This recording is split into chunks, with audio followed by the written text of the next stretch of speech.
The Wisp, Chapter 13. A strong breeze rattled the leaves above. Several shook free, landing on Bara and Amy and the stone bench they sat upon.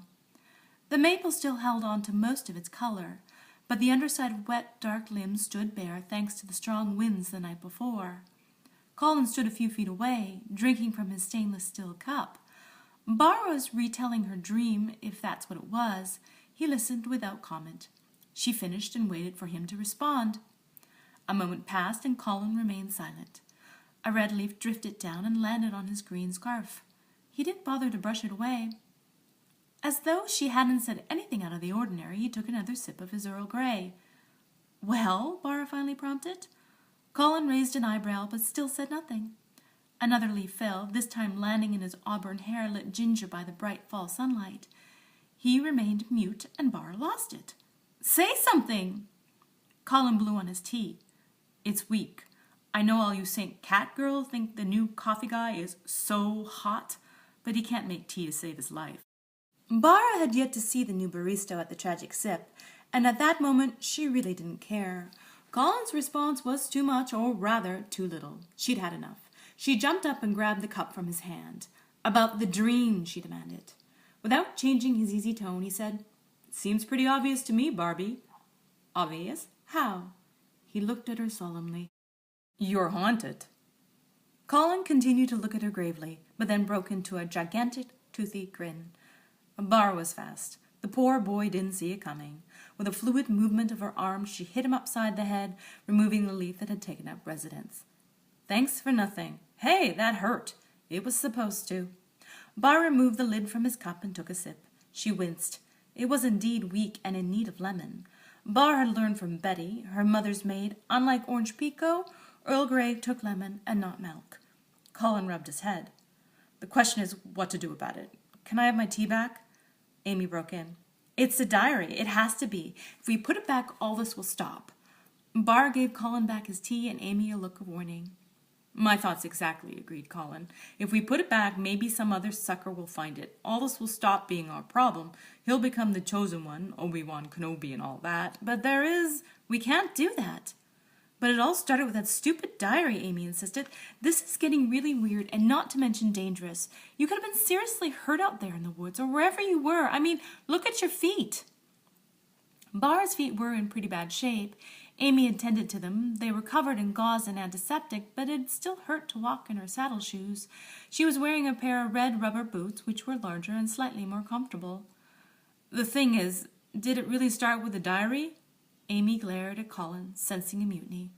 "I thought you said putting it back was a good idea." "I wasn't allowed to finish." Colin took another sip of his tea. "Now it's cold." "Forget the tea," Bara barked. "You didn't find the diary so much as it found you," Colin pointed out. "And it all started with the dreams, not the diary.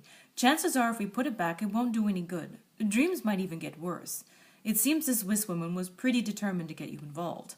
And then there's the dream you with no eyes and a big mouth. That has to mean something." Bara had decided yet again to leave out the dark-haired boy's part in the tale. Amy was being pretty judgmental, and Bara found herself wanting to spare him her disdain.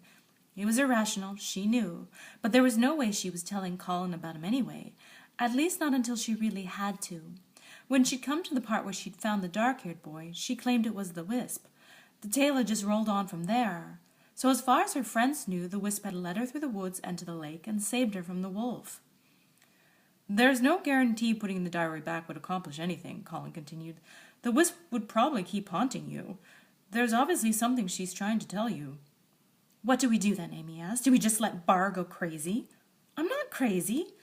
"I didn't say you are crazy, but come on. Going out into the forest, coming back with torn-up feet, but not actually having left your bed.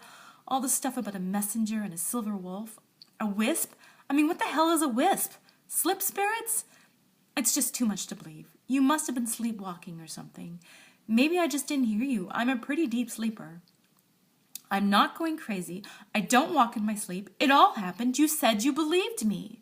"Will you two stop?" Colin snapped. Both Bara and Amy gave him a sharp look. "If we're going to figure this out," he said in a much softer tone, "we need to stick together." Amy and Bara stopped arguing, but they were still angry. Everyone was angry. Bara was angry with Amy and Colin, Amy with Colin and Bara. Colin, however, was only irked that his tea had gone cold and he was weak. Stupid coffee guy. He dumped what was left into a planter and put his cup away. He looked at Amy apologetically.